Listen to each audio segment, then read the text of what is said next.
Welcome to Danielle Smith's Fraser Forum. This program is part of a series of podcasts doing in-depth interviews on free enterprise and personal liberty. I'm your host, Danielle Smith, president of the Alberta Enterprise Group. Go to fraserforum.org where you can subscribe, comment on the program, and see links to the studies we discuss. You will also find archives of previous episodes. Our email address is danielle@fraserforum.org. We'd love to hear from you. There is nothing normal about the pandemic or COVID times. And I think that humanity as a whole was backed into a corner with the virus. And so looking to the handful of individuals or companies who could get us out of that corner, I think we were willing to pay for it. And we are.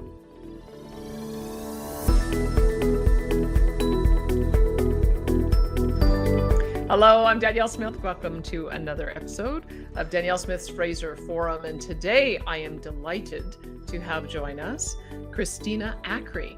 She is a professor of economics in the Department of Economics and Business at Colorado College. And we are going to be talking about a very topical and timely issue, which is pharmaceutical drug patents, intellectual property. Professor Acri, thanks so much for being with me today. It is an absolute delight. Thank you for having me. I don't think any of us expected that we would be talking nonstop about drugs and vaccines and biologics and mRNA. I think we all feel like we are partial experts in this field. I don't know that I ever spent much time talking about the intellectual property framework for drugs or pharmaceuticals as I have in the last 18 months. So I think we all sort of feel like we're partial experts, but I want to see if we can cover a little bit of ground so that we understand why a framework for investment in pharmaceutical drugs, in patent drugs, is so important.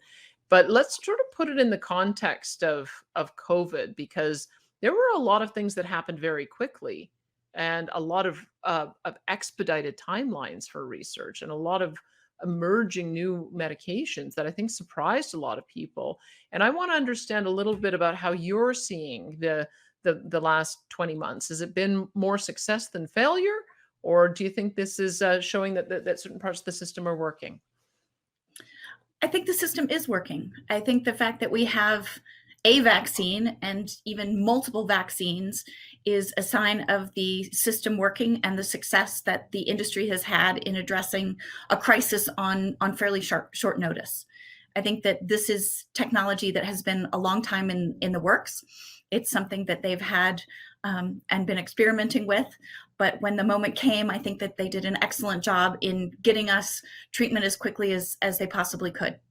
Could you chart that out a little bit? Because in some ways, I think we have to acknowledge there's a little uneasiness with how quickly some of these vaccines came to market, because it doesn't normally happen on such a fast time frame.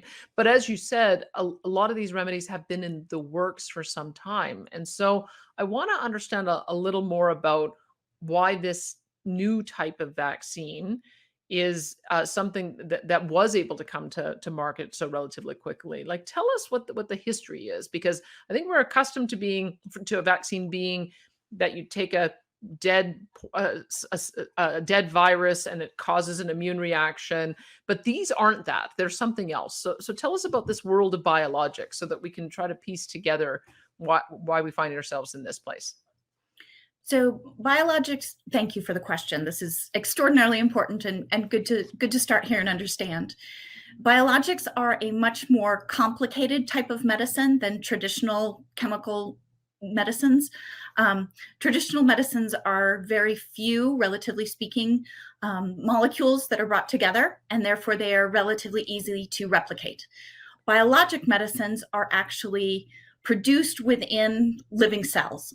So this is something that is far more complicated, on the order of tens of thousands of times more molecules and more complications than traditional medicines are.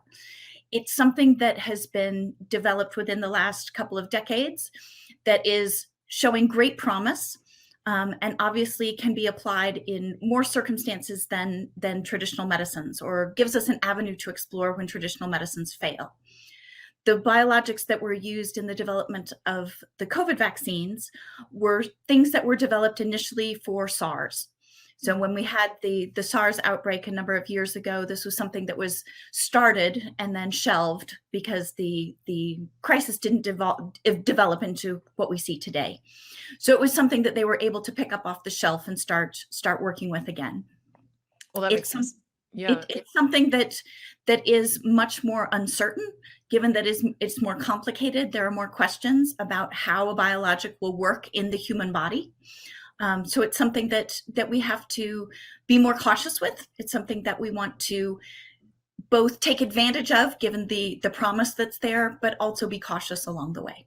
So, do you think that we're moving to a world where we're going to have pardon me, biologics instead of the traditional type of vaccines or the traditional type of chemical molecules that we've had for medicines in the past? Is this sort of a turning point for us in the development of new treatments? I think it is a turning point.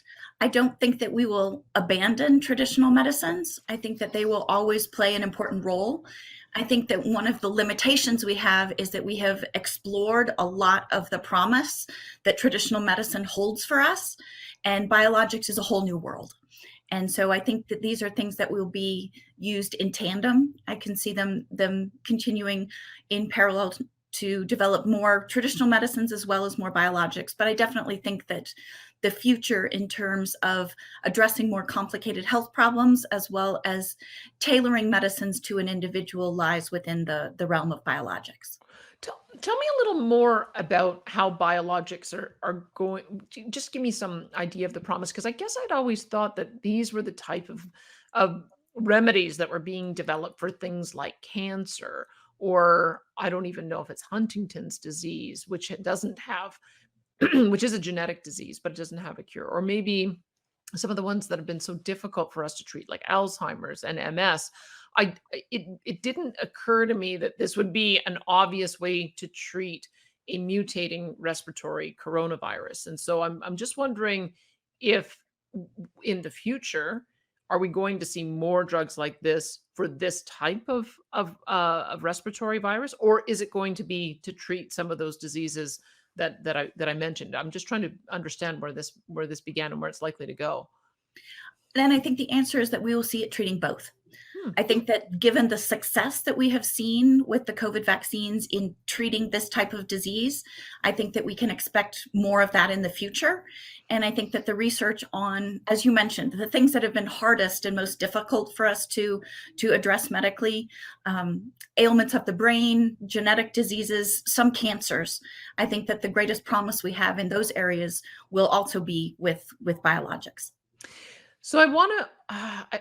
I don't want to sound like a negative Nancy, but we're in the process right now in Canada of rolling out third doses, and in Israel they're rolling out four doses. I guess I would put it to you that there is a danger that they may have oversold the benefit of this. That I think a lot of people thought it was going to be a sterilizing immunity, and that it would be something we could eradicate like we did with smallpox or polio. And the more you add on additional boosters, I wonder if that's actually diminishing in the minds of people the effectiveness of these drugs. Do you think there's that danger? I certainly think there is. There's vaccine hesitancy for a host of reasons. And I think the fact that they're now encouraging a second dose, a third dose, now obviously even a fourth dose, I think that does raise questions for people and contribute to that as well. I do believe that it's something that we probably could have expected. This is a whole new world. It's a new virus, it's a new drug, and so I think that to expect that they knew exactly how it was going to perform in the real world, in the human body, I think is expecting too much. So I think we could have anticipated that there would be some change in direction once things were developed. But I think you're exactly right that there's definitely a percentage of the population that sees this as raising questions for them about whether or not this is a good thing. So let's then talk, because we're going to have to spend a lot of time talking about how our response to introducing these remedies have differed from how we normally bring patent drugs on stream.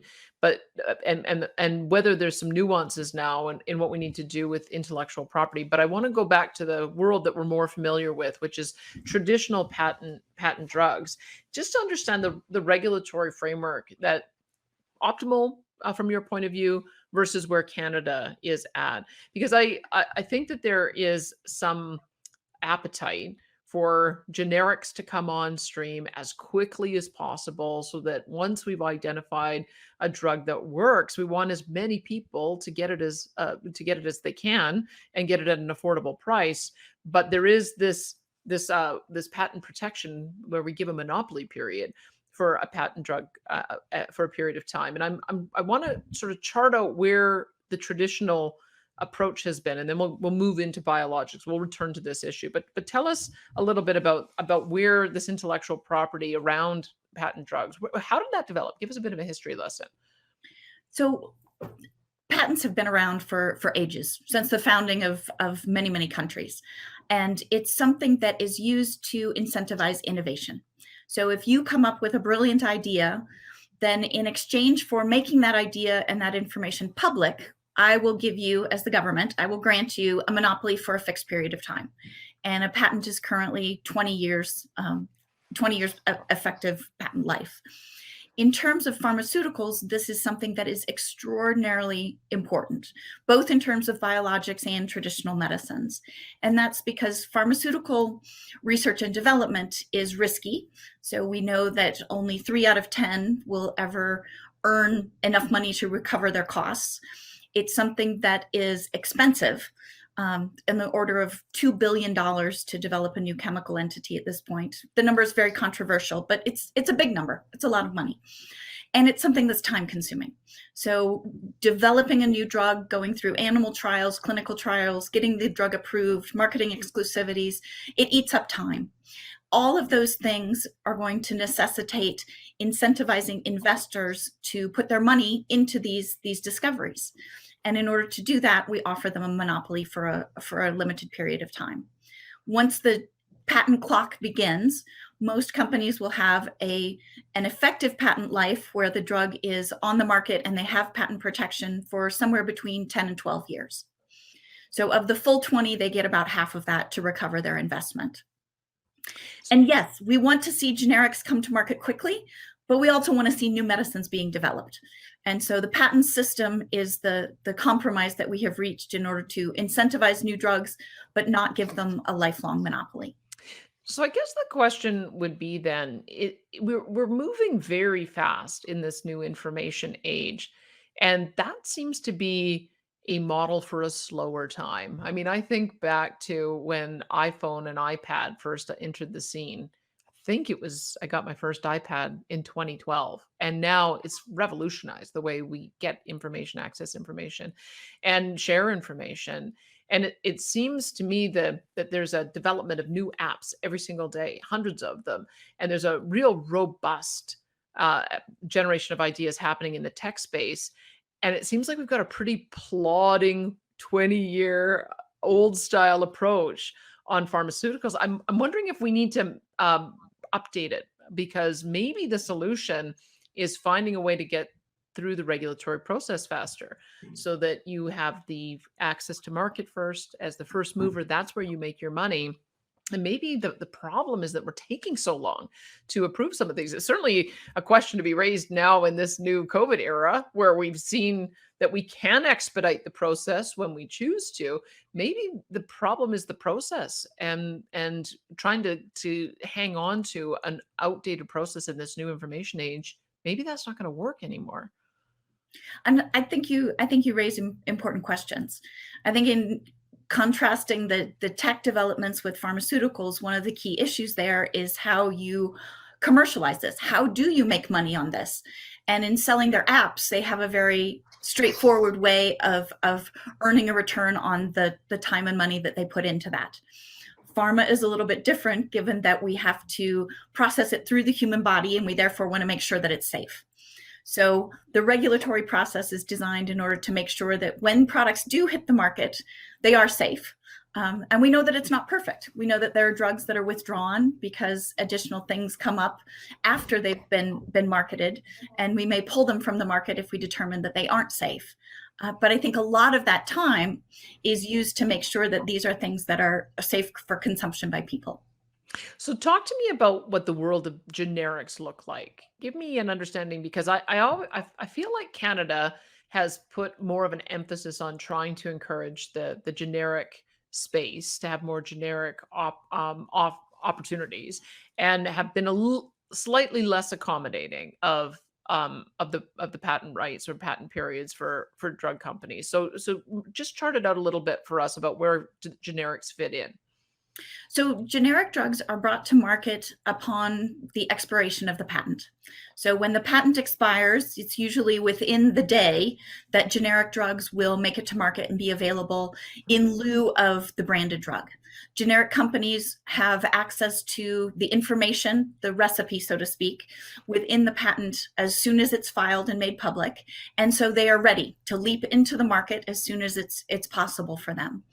And they need to cross fewer regulatory hurdles than the branded drug. So as long as they can establish that their drug is similar enough to the branded drug, then they don't have to run through all the clinical trials. Establishing that it's equivalent is necessary. Going through all the clinical trials is not. So they can move much more quickly than a branded drug can, and they can do it at much less cost. So bringing a generic drug to market, especially with a traditional molecule, is on the order of $2 to $5 million compared to $1 billion investment by the branded firm. As a result, they don't have the expenses to recover.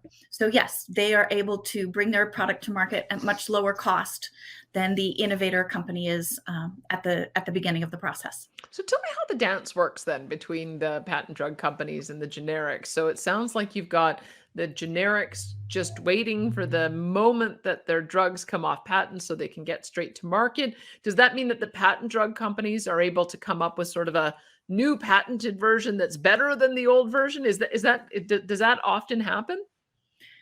It depends on the drug. And I wouldn't say that it's a new patented version. It's going to be a new product. So it may be that I have a particular pill that treats a particular ailment, and then going towards the end of the patent life, I come up with an extended release version. So that's protected with new patents because it operates in a new way. So the generic version of the once, twice, 5 times a day pill is available, but I will have additional protections for the extended release capsule that's the new innovation that comes along. And yes, they do innovate and improve and continue to change their products, both because it's a source of revenue and also because it's a benefit to society, that there's something new about the new version that is beneficial to some segment of the population. Well, talk to me about that because we've seen an escalation in the amount of budgets that go towards pharmaceutical drugs. And I think it's part of the reason it's getting the attention of politicians about cost containment is what do we do about this?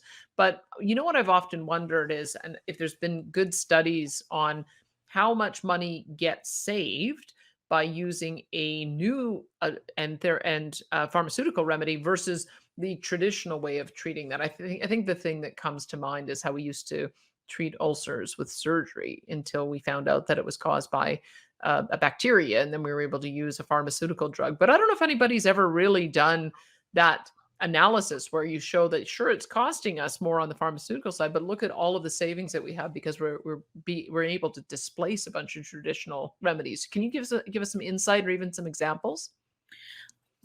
There's a doctor of economics at Columbia University, Dr. Lichtenstein, and he has studied exactly precisely this question. And his finding year after year, with drug after drug, updating his study, is that pharmaceutical products save us 2 to 3 times as much in hospitalization and other medical costs over and above the cost of the medicine. So ulcers is an excellent example of a tremendous amount of resources that are not necessarily used through hospitalizations and surgeries when this could be treated now with simple drugs that are taken daily. Okay. Let's then talk about the Canadian environment because we have taken a different approach in how we set prices for patent drugs. It's the Patent Medicine Prices Review Board. And I don't know if this is a model unique to Canada, if other countries do it, but I'm sure most people don't know how it works. So you're going to have to explain a little bit about how we've taken this approach because it's not a pure free enterprise system where the drug company is able to set whatever price they like. We have some restrictions over how they set prices, and tell us why. This is something that is very common in the world. The Hmm. United States is actually the only free market for drugs that exists. Most countries operate with some sort of medicine review board, whether it is setting limits on prices, whether it's looking, as Canada does, at a variety of countries in order to set the price. But this is something that's very, very common. And the way in which the Canadian model works is that they have a collection of countries and they look at what price a particular drug is sold at these in these other countries, 13 markets. And then they decide that we're not going to allow the drug to be sold in Canada for more than the average price across these markets. So what it does is it gives you a reference for how this drug is priced in similar countries, and then allows a maximum price that's set in Canada in order to keep drug prices down, in order to facilitate the negotiation between the drug company and the Canadian government and providers. So you're saying that it's a routine situation where a patent drug company would price their product differently in every market that they go to? Absolutely. It's called, in economics, this is known as differential pricing. And obviously, a individual or a country's ability to pay for a drug is going to depend upon a number of things. It depends upon your level of development, the average income level within a country, upon a number of things. And pharmaceutical companies are very attuned to that and will adjust the price country by country, market by market, in order to maximize their sales and also make sure that the drug gets to as many people as possible. Give me an idea of what range you can have of our 13 countries. Are they I don't know if they try to look at countries that have a similar profile, similar level of income, similar GDP, so that there's some similarity between them, and so the price range is quite narrow, or if it's quite broad. Can you give an example? So the list of countries that Canada has traditionally used included the United States and Switzerland, who both have significantly higher drug prices than Canada Hmm. does. But it also includes countries like Italy that have lower prices than the Canadians are paying. So there is a range. I wouldn't say that it's particularly narrow, but they are countries that are all similar, relatively speaking, similar to Canada. So there aren't any Latin American or African countries in the list, for example. They're all Western developed high income countries that are the points of comparison for Canada. Okay, so in the absence of a free market, and you've got a company that has essentially 20 years to be able to set the price they want, this actually seems like a pretty reasonable approach for a small country like Canada to try to get some kind of fair pricing. Is it not? I think it is. I think it Okay. is. The Canadian market is only 2% of the global pharmaceutical market. So, as you said, it is relatively small. And this is a very transparent, logical means of finding a fair price that both they and the company can agree on in order to get the drugs to Canadians at affordable levels. Now, do the patent drug companies love it? Or is there a problem with us being able to get sufficient supply because they feel in some cases they're not able to charge what they otherwise would like to? They don't love it. So clearly they don't love it and would love to charge more in all markets, to be more profitable, obviously. And in some cases, it is problematic. There are examples of drugs that have not been launched in Canada because the company didn't feel that they were offered a fair price. So they delayed or refused to enter the Canadian market because it wasn't something that was economically viable. I think there's sufficient evidence that the process does mean that Canadians are going to have to wait longer for new and life-saving drugs than other countries will, because the environment is less economically favorable than some other places. So what is the rule then? I mean, I suppose if there was a really promising drug and we couldn't get it sourced here, wouldn't we be able to buy it in one of those other markets where it is available? Presumably, yes. I mean, pharmaceuticals are one of those things that are rather complicated in terms of how you get them. You have to receive a prescription from a doctor. And in some markets, that has to be a prescription that's written by a local physician. So you can't drop in on Italy and fill your prescriptions that are written by a Canadian doctor. And that can be expensive. So yes, it's an option, but it's probably an option that's only available to a relatively wealthy segment of the population.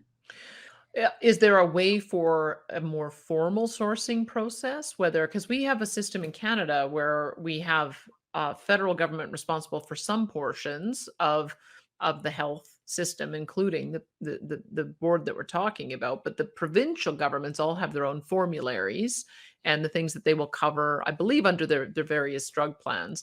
But is there some way that Canada could go out into the market and be purchasing patent drugs from other countries, or in collective action, or if a province can do that? Or is that part of the deal with patent drugs, is that you got to deal directly with the company and there isn't a workaround? That's a wonderful question, and it's something that we are working with clearly here in the United States right now. We are very interested in going to Canada and buying up all of your drugs because they are so much more affordable than what we can get them for here. And the result is that the pharmaceutical companies have said, well, we're going to limit supplies to Canada.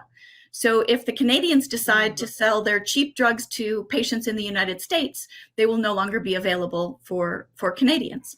And I imagine if the Canadians decided to go to Belize to buy their drugs, then the pharmaceutical companies would limit supply to Belize to make sure that that didn't happen. So there's definitely a tension between the supply that's available and the price that is charged in each country. And they do have a system that allows them to manage that to some extent, if not well. I think it feels a bit like the pharmaceutical company holds all the cards here. I think that's maybe what was making me a little uncomfortable, is that I I'm a I love free enterprise, believe in law of supply and demand, but because we're essentially granting them a monopoly for 20 years, we're having to try to find additional regulations that then would simulate what would actually happen in a free market. Is that the way to be thinking about it? Is that we are essentially granting them a monopoly for 20 years? We are granting them a monopoly. I mean, that's what a patent is. A patent is an exclusive right to use that piece of information. In terms of the pharmaceutical industry, it doesn't actually translate into a 20-year monopoly because they're going to use up half of that time doing the testing. So they've got a monopoly in essence for 8 or maybe 10 years. That said, there's also competing therapeutic classes. So I may have drug A, but you've got drug B. And even though I have a monopoly on the production of drug A, it treats the same disease as drug B. And so they are in essence competing within the marketplace. Even though there's not a generic available, there are other therapies that are out there. So depending upon how narrowly you define a monopoly in a therapeutic class, there's likely competition out there. There are very few therapies for which there is truly only one drug that is available. So tell me about this other change that came in Canada, and I want to understand if this is also something that's common in the world. Is Canada's Patent Act had compulsory licensing in it, and the notion I think behind that, and you can correct me if my understanding of it is wrong, is that rather than grant a monopoly, you do allow for others to produce and prescribe the drug, but they have to pay some kind of royalty back to the original company so that there is at least a revenue stream. But then you are able to get more prescriptions, treat more patients at a lower price without infringing completely on the right of the company to continue to maintain and reimburse or recover some of its R&D costs. Am I thinking about compulsory licensing properly, or is there a nuance I'm missing? You are thinking about it correctly. Compulsory licensing is something that is enshrined in international law. It's part of the World Trade Organization's TRIPS agreement, the ability of countries to use it, but only under extraordinary circumstances. So it is something that's available in the case of a national emergency. And yes, then basically the government snatches the patent rights, provides them to a generic producer who then pays a minimal royalty for their use, and the supply of the drug is available more widely at lower cost. Okay, so I think there are some libertarian economists who think that this world of intellectual property could be governed that way with compulsory licensing. That would be actually closer to a free enterprise system. Do you agree with those arguments? I do not. In fact, it's something that I think would truly undermine innovation. I think that if the pharmaceutical companies went into the inventive process with the uncertainty that their patent rights might be snatched away through compulsory licensing, there would be much less incentive to actually invest $1 billion or $2 in order to develop a new therapy. If at the end of the road, I've got a drug that works, and then all I receive is a minimal royalty stream, that's not going to cover my costs. That's not going to be worth it. And I'm better off not investing in that product and not bringing that drug to market at all. Okay, so let's then bring it into this environment that we're dealing with the vaccines, because you're right, there actually are quite a number of competing vaccines out there. And why is that? Why is it that if we've got patent law, why is it that different jurisdictions are able to affirm multiple different drugs? How does intellectual property factor in that environment? So intellectual property patents in particular are available whenever you have a discovery that is new, novel, and important and commercially viable. So it's something that is available as long as you can establish that your vaccine is different than somebody else's vaccine. Both of them are eligible for patents. And the more choices we have that are available, obviously the better off we are as a global community. There will be some drugs that work better in some people than others, and having those choices is a valuable thing. And patents ensure that your innovation is rewarded, and so is mine. So we talk about the Moderna and the Pfizer vaccines as both being mRNA vaccines, both having this nanolipid encasement, both needing to be refrigerated at a lower level than we've seen. But is there any real difference between the two? We talk about them as if they're the same, but are they? I believe there's probably far more significant differences than I can begin to think about. I heard somewhere that the Pfizer vaccine has an instruction list, if we can call it that, a set of directions that is comprised of 20 million steps. And if there are that many complications in going through and producing this thing, I'm sure that there are significant differences from the other mRNA vaccines that are out there. It's a tremendously complex process, and slight variations are clearly going to be important in the discovery in both cases. Okay, and then we talk about AstraZeneca and Johnson and Johnson as being DNA-based vaccines. Are they? Do you know? Can you? That was a great example to help us understand why Pfizer and Moderna might be different. Are you able to have a similar illustration for why those two might also be able to coexist, even though they would be separate patented products? The technologies are different. Their starting points are different. The process by which the vaccine is developed and works in the body will be slightly different. They are made by different companies in different processes. Not being a scientist, I can't speak to it more than that, but there are differences that are significant enough that the governments that have granted the patents believe that they are separate innovations and discoveries. So interesting. Okay.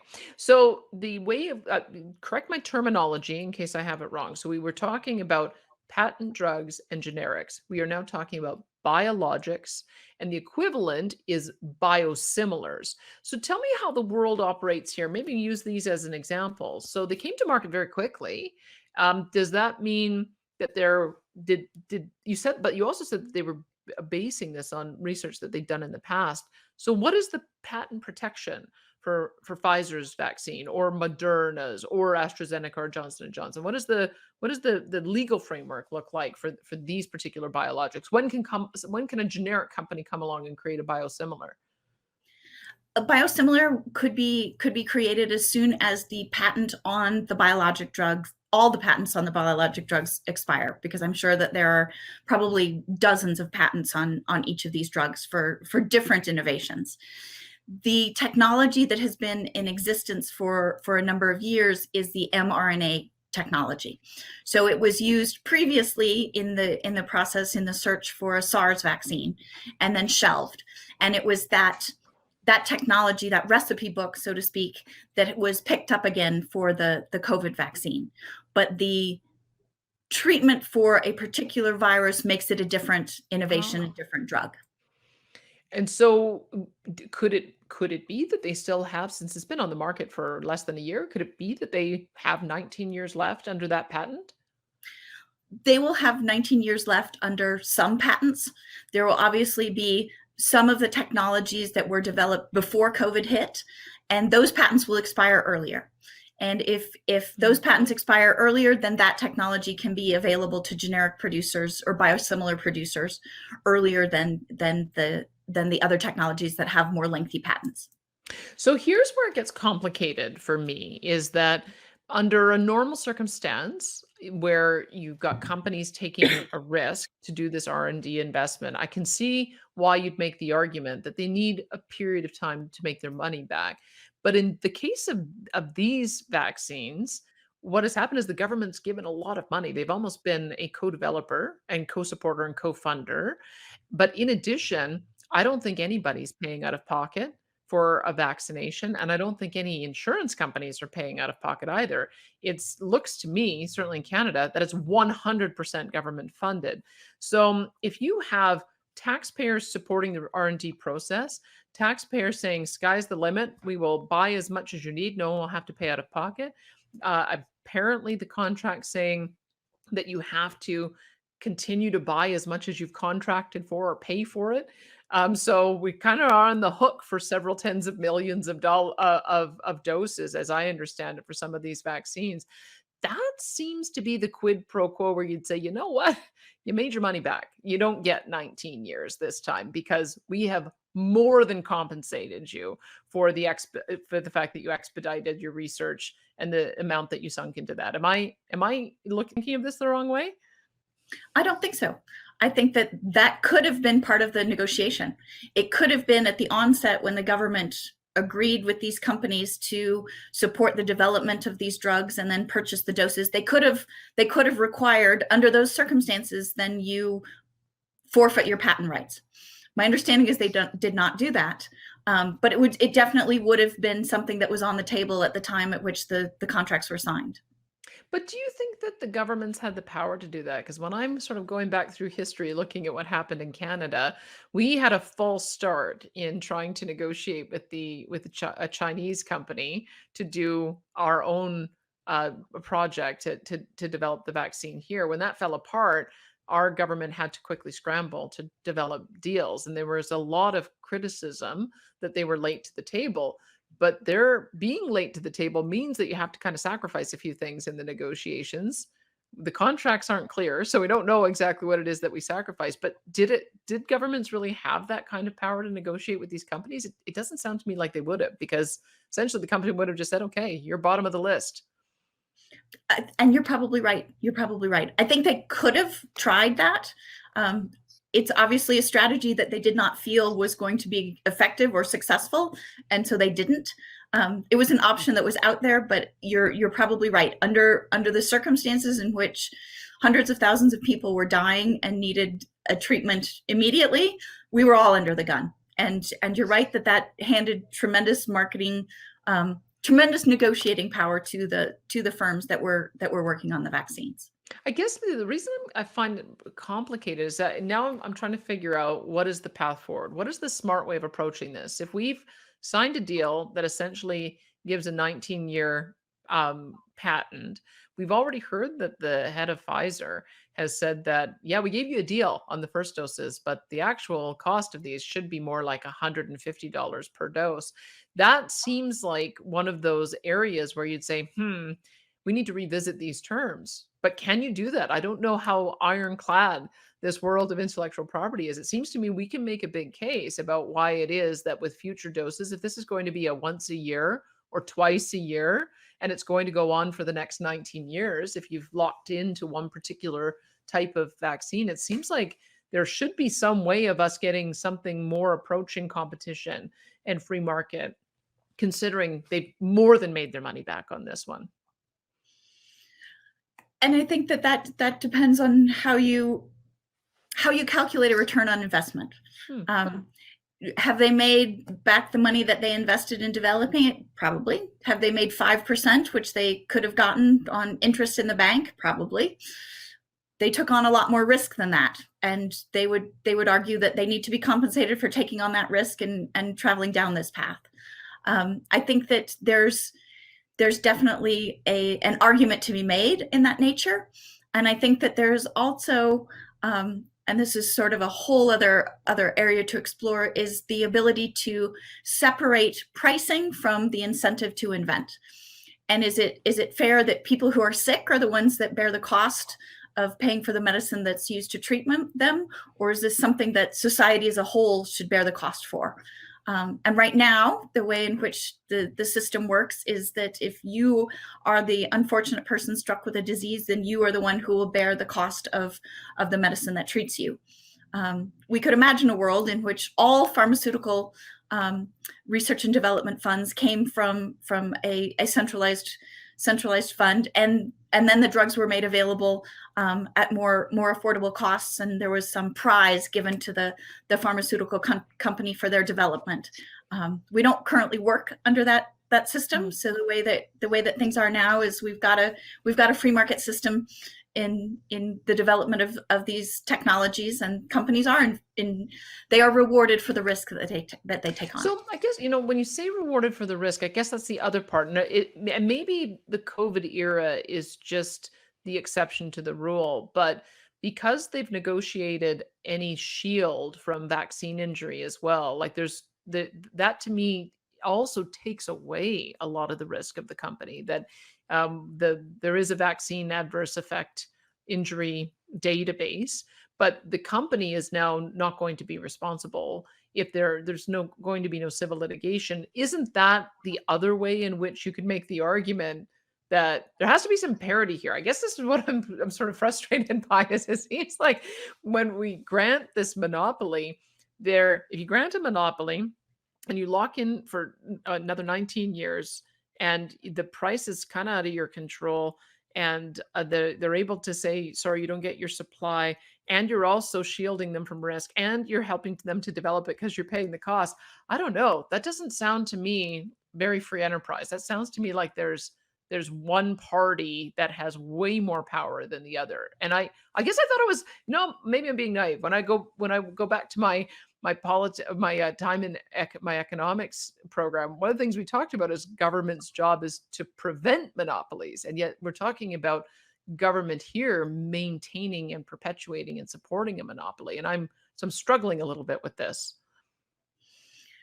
And I understand all of that. I think that there is nothing normal about the pandemic or COVID times. And I think that humanity as a whole was backed into a corner with the virus. And so looking to the handful of individuals or companies who could get us out of that corner, I think we were willing to pay for it. And we are. Is there another model, though? I'm just trying to think this through, because I do a lot of research into the energy sector. And one of the things that we have is a royalty when you develop a resource. And what we do is we say, well, you're allowed to pay a lower royalty until you make back the cost of your capital investment. And then once you've made back the cost of your capital investment, we're going to charge you a higher royalty. I'm trying to think if there's an application here, if there's some way that a pharmaceutical company can declare what their R&D costs are up front, and you give them a patent period based on them being able to recover a certain multiple of their R&D costs. It seems to me that there needs to be a different model. I mean, I think I read Pfizer already has $32 billion worth of profit this year. So I'm pretty sure that they would have exceeded that multiple. And I just feel like there needs to be maybe some more balance in this relationship. And I don't know if there's any models that we can turn to, but is there any other alternatives that we can look at? There are other alternatives, and they've been developed by public health advocates, by economists, by lawyers. There are a number of them out there. None of them seem to be as good as the actual patent system for bringing medicines to market. And I think that we continue to tinker around the edges. There are a number of prizes. So you can think about some of the large philanthropic organizations that are out there that will offer a prize. If you can develop a treatment for malaria that works in these ways under these conditions for these types of people and disease states, then we'll give you, $1 billion or something. And there is interest in that. None of the alternative models that are out there have been as successful in bringing drugs to market as the system that we have. So the replacement of the patent system with something else has not been something that has occurred. Okay, now all patent systems are not created equal, though. So tell us where Canada finds itself at a disadvantage relative to the United States. Why does the United States have such a robust pharmaceutical market? There are other countries that do as well. So what is the difference? Why isn't Canada the mecca of research into new drugs? What is it that we're not doing that's comparable? I think there are a number of things. I think that the primary reason why the United States is the mecca of drug development is that we have a free market for drugs. And so pricing is at the discretion of the companies. We don't have caps on the prices. We do not have government negotiations when drugs are developed. And for that reason, the free market incentivizes more investment and pharmaceutical development in the US. In terms of Canada, there is an environment in which, as you noted earlier, there's some preference for generic drugs over branded innovative drugs, which makes the environment less attractive for the development of those drugs. Compulsory licensing is another issue that comes up. Data exclusivity is something too, whether or not the company's clinical research data is protected and is something that they can rely on with secrecy is another thing that Canada lags behind with a little bit. So there are a number of aspects to the finer points of patent law that just don't quite measure up on the international scale in Canada as well as they do in other places. You're challenging my view of a free market because it seems like there's a free market to compete to win a monopoly. And maybe that's what I'm stumbling over because in a free market there's always when there's big profits to be made, that's when you get a new entrant who would come in and do a better product at a cheaper price, which would drive prices down. And that there doesn't seem to be really a mechanism for that in this world. Maybe it is because it's just an anomaly, or is there some way that it would operate like a truly free market where you would have somebody come in and it would bring prices down? Because the way you're describing it, it doesn't sound like there is an incentive for anyone to enter the market to try to mitigate costs. It seems like the reward is, aha, we came up with something that works. Now we get to charge whatever we want for 20 years. And that there's some truth to that. But that reward out there for 20 years is out there available to everyone. So there is continuous innovation and companies compete with one another. There is no single protease inhibitor out on the market now. There's no single painkiller out on the market. There's continual innovation within drug classes, within therapeutic categories to create competing products that do things better for a larger segment of the population. I think that one of the things that is so unique about the pharmaceutical industry is that once the innovation has been made, it's really easy to copy. Once you know what goes into the drug, it's very easy to copy it and sell an imitation product. And that's what the patent buys us, is the assurance that not everybody can just go out and start copying it and selling it for cheap, that there is a reward to all the effort and time and money that went into the innovation process. All right. So the new world of biologics, it sounds like the way you describe it is it's going to be a lot more complicated. So it sounds like it's going to be a lot more expensive. Is that what we've got to be bracing ourselves for? Is that we're going to see an escalation in the cost of pharmaceutical drugs? Because there's already, as I mentioned earlier, there's already a bit of nervousness on the part of the politicians making the decisions about these things, that they're seeing such an escalation in the cost of pharmaceuticals. What does the world of biologics look like when it comes to price?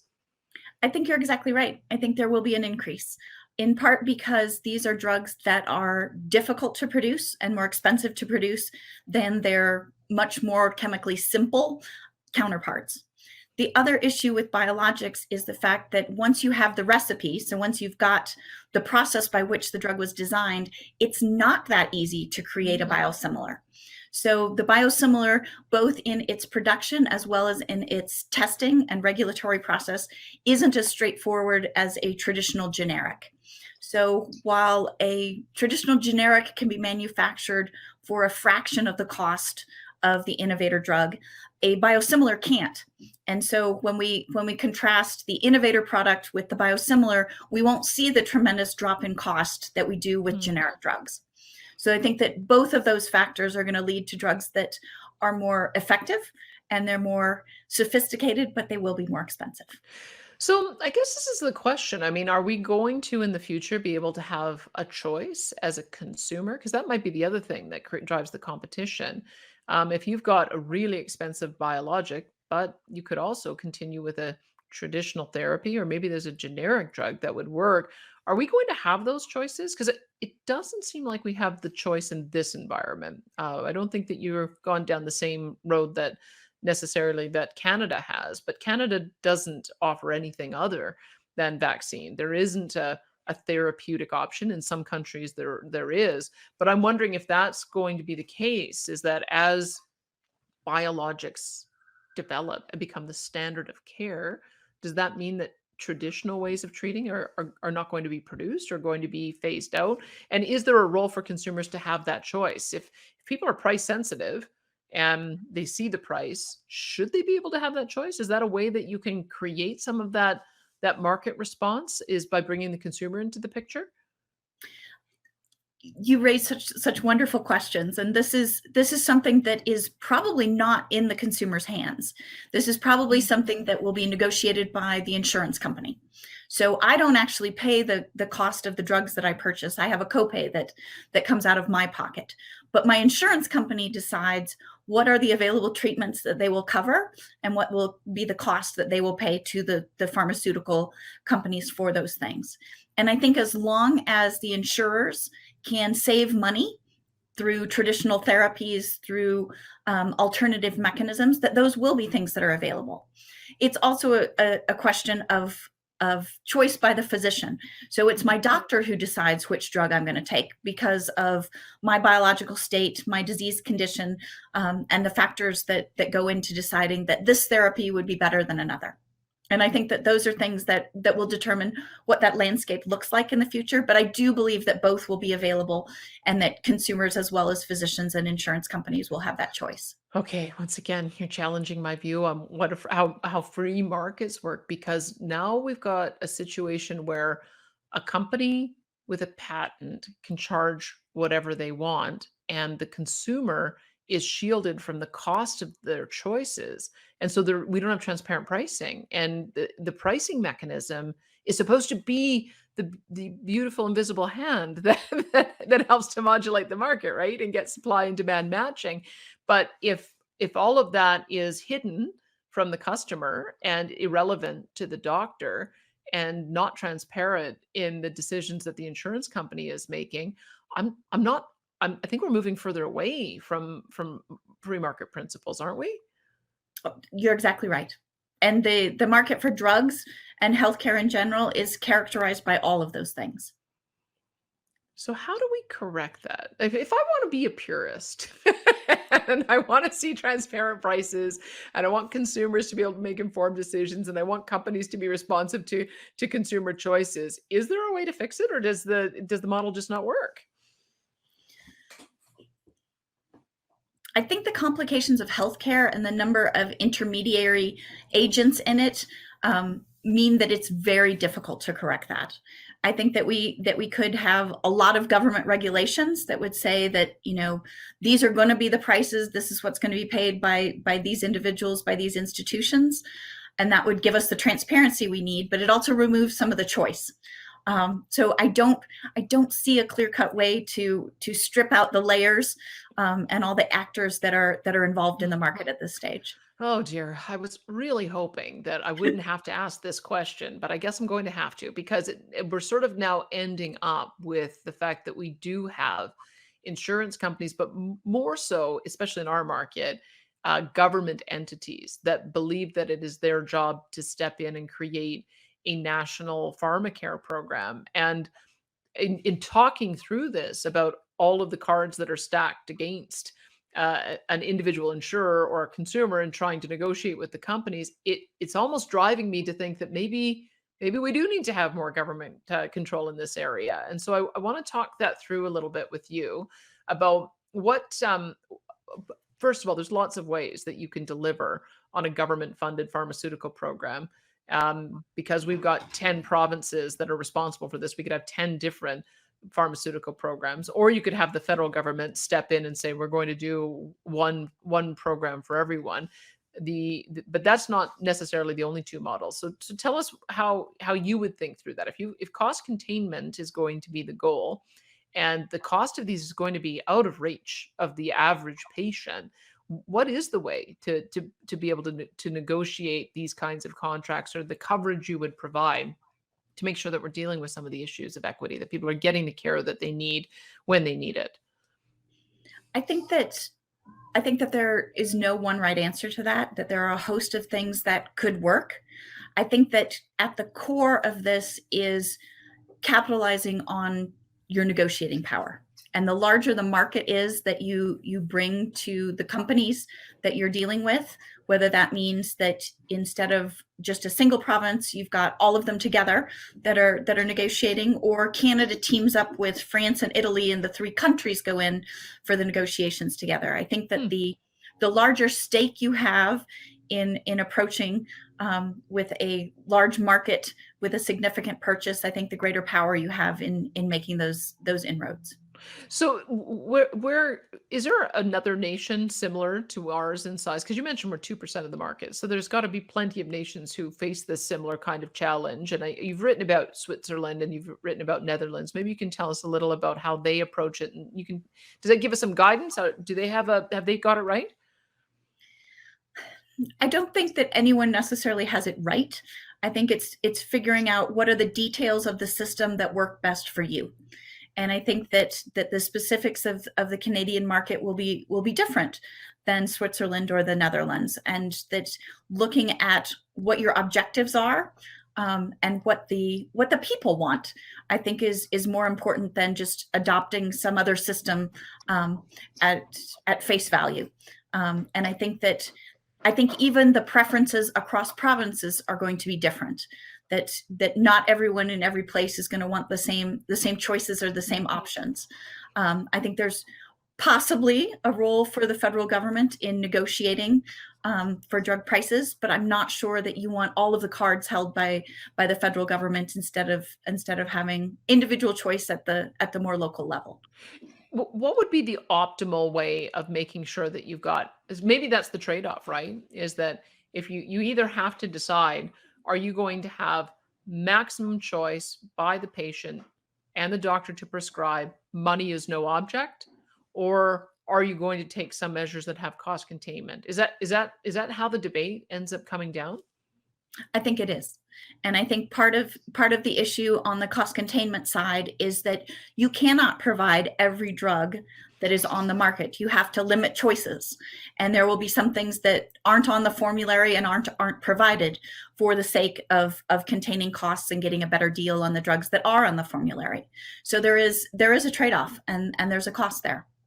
I wonder again if there's a way of trying to build in some more price transparency and consumer choice on this. What if you had a formulary, but you could pay the increment over if you wanted to upgrade to if you say, for instance, had a chemical drug, it's going to be covered. But if you want a biologic, it's an extra increment, but you can pay for that. Is there anyone who prices that way? Probably not, because it would be the more expensive drug. And so we have this sort of approach where we try to cover more expensive drugs and make generics more pay out of pocket. I'm just trying to figure out if there's some way to bring the consumer into the mix. Because I know that the Fraser Institute have done studies on co-payments in the past when we have talked about this system as a whole.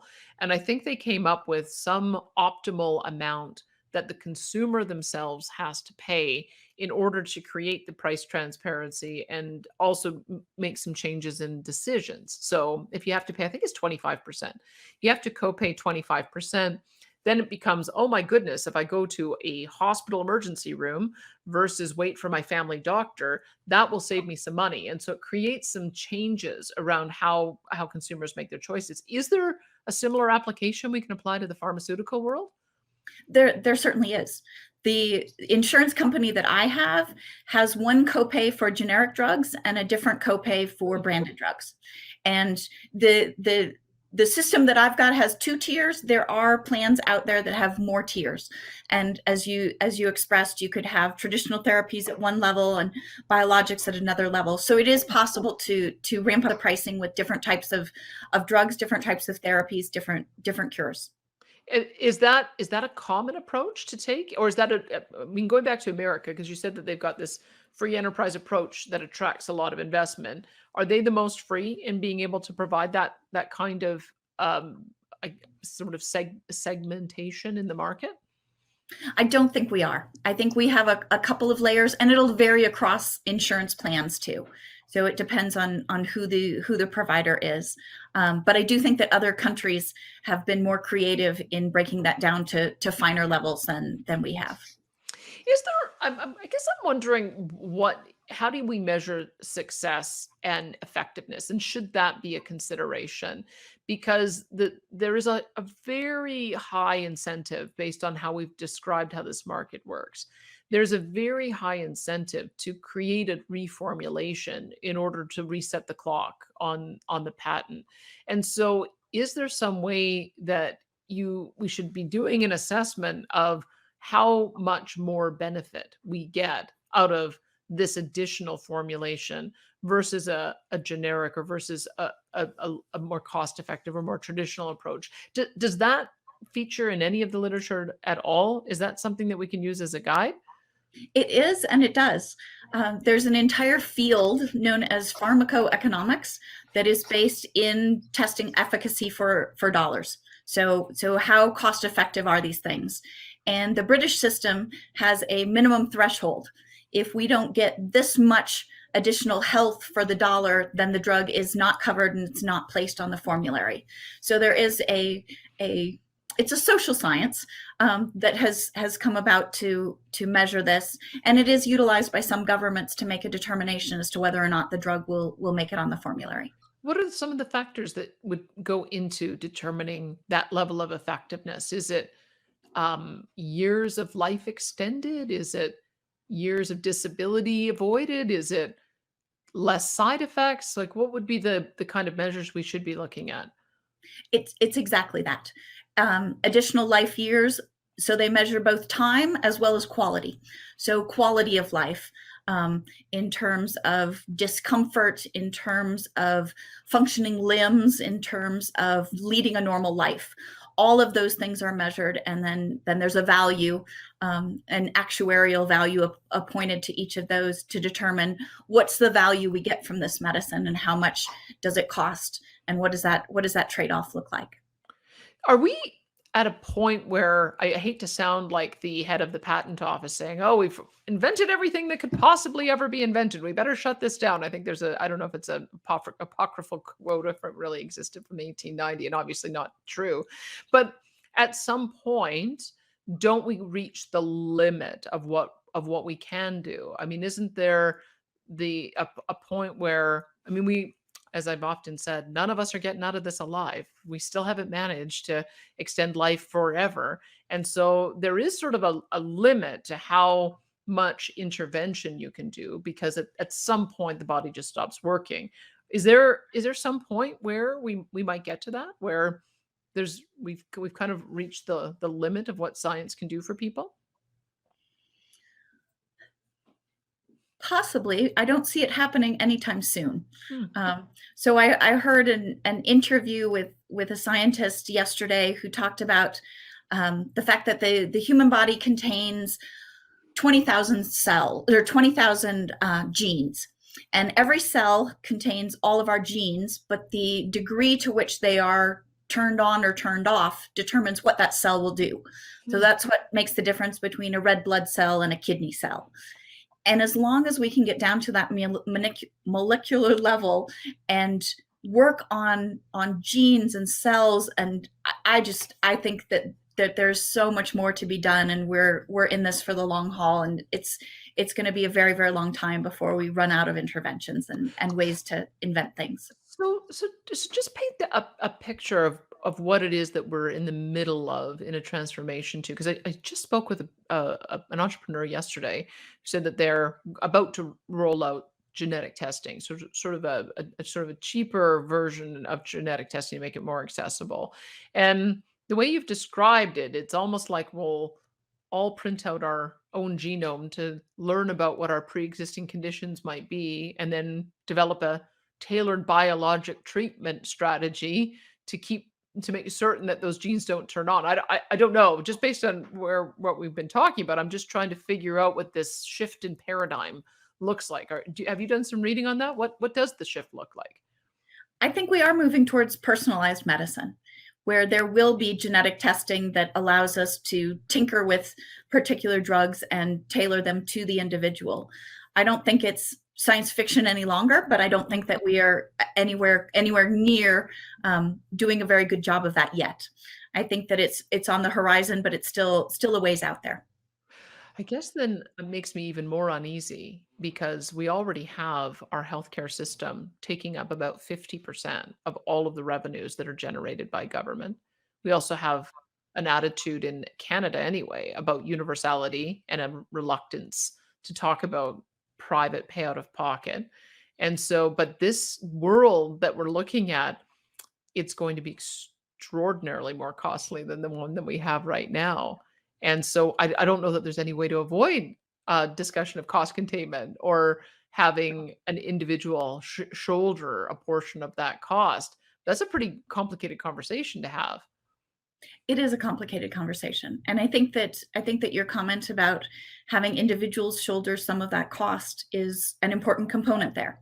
I don't think that governments can put forth the entire display, the buffet of all treatments, and expect that they'll be able to cover the cost of everything for everyone. There will definitely be choices in the future. Well, I'm also then wondering because I've come across a couple of different groups that have been frustrated about our lack of market power in certain areas, like rare disorders. And there's also a new individual that I've found out who's chairing the neglected diseases department at the University of British Columbia. And it's funny, isn't it, that as we're getting more and more precise about providing treatments, the number of people in any one country who might need that treatment is going to be very small. And yet we've got these regulatory systems set up where we don't really have very much coordination or integration across the world. So, for instance, someone who's got a rare enzyme disorder, wouldn't it be great if all the people of the world with that rare enzyme disorder were able to come together under one umbrella so that they had some market power in being able to negotiate for the best prices? And I don't know, like that. It seems to me we need those kinds of mechanisms, but we're very siloed in the way our regulatory decisions get made. Do you have some solutions for that? I don't. I think you're exactly right that it would be beneficial to the patients in the group to all come together and negotiate for prices. And before that, for them to all come together and to advocate for research into their diseases. Because there are some conditions that are so rare that no work is even being done on them because Exactly. the population is so very small that it's just not feasible to do work on those things. And if we could, in some sense, bring those global communities together, I think that would open doors there too. Do you do any work in neglected diseases too? Because the way we've sort of talked about this is that the richer the country, the more investment dollars it's going to attract. But the richer the country, also the better the health, generally speaking.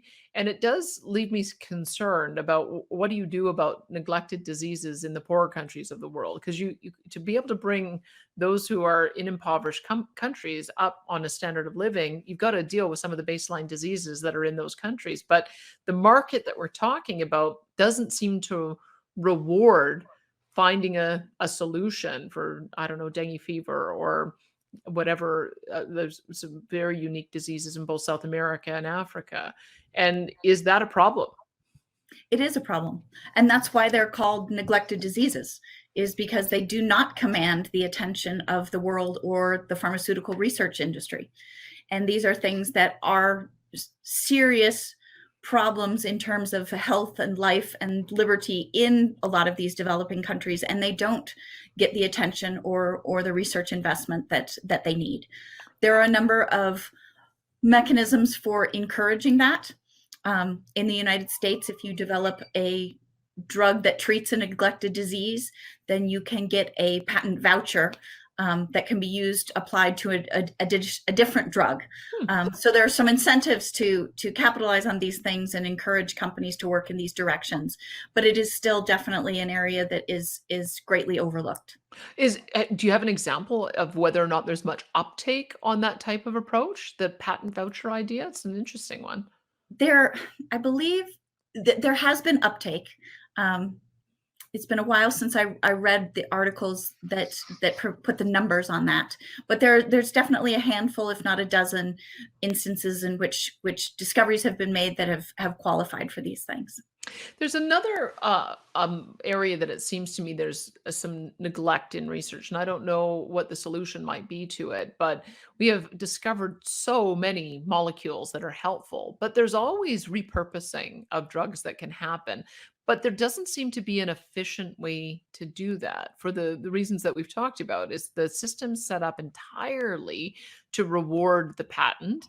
And so there really isn't any money to be made in doing expensive research into finding out whether a generic drug can be applied to another disease. Is there I recognize it's a whole, and there's the nice part about generics as well is that they would already have a well-known profile. So you know what the potential drug interactions might be, what it might be contraindicated for. So there's some value in trying to find a way to repurpose generic drugs, but there doesn't seem to be a market mechanism to make it happen. Have you given any thought to how you could create a more robust market in generics for repurposing existing drugs?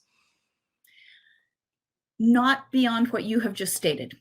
I acknowledge that there's a hole there, that there are tremendous benefits in using drugs that we know are safe and effective for other treatments, but there is no incentive to test them and go through the clinical trials, which are quite expensive, for repurposing them for another disease. So it's definitely a fault within the existing system. Is there anything that you look at as being a big problem that requires a different type of solution? There are many things. a number of which we have talked about today. Well, we've talked about, we've talked about problems, but I think the solutions are maintaining the system that we have. And I guess I'm wondering if there's something that would move us more towards a, a, a free enterprise system. If there's any out of the box way that we can be thinking about how to address this issue, because I feel like all roads lead back to government. All roads lead back to government regulation and reference pricing and granting monopolies and funding research and trying to control prices and making the decision about what patients can and can't have. So it leaves me feeling very uncomfortable because it feels to me like we don't have a true free enterprise solution to this problem. And I don't think that we do. I think that the ways around government intervention and thinking outside of the box have been left largely to large philanthropic organizations. Mm. The Gates Foundation has done some creative thinking about working on some of these problems, but as always, money is a limitation. and trying to figure out how we fund these things and think about them creatively and put the incentives in place is something that we just have not been able to do. Well, thank you so much for taking the time to go through all of this with me. I sure appreciate your observations. It's an absolute pleasure to be with you. Thank you so much. You bet. That's Kristina Acri. Of course, she is professor of economics in the Department of Economics and Business at Colorado College, as well as a senior fellow of the Fraser Institute.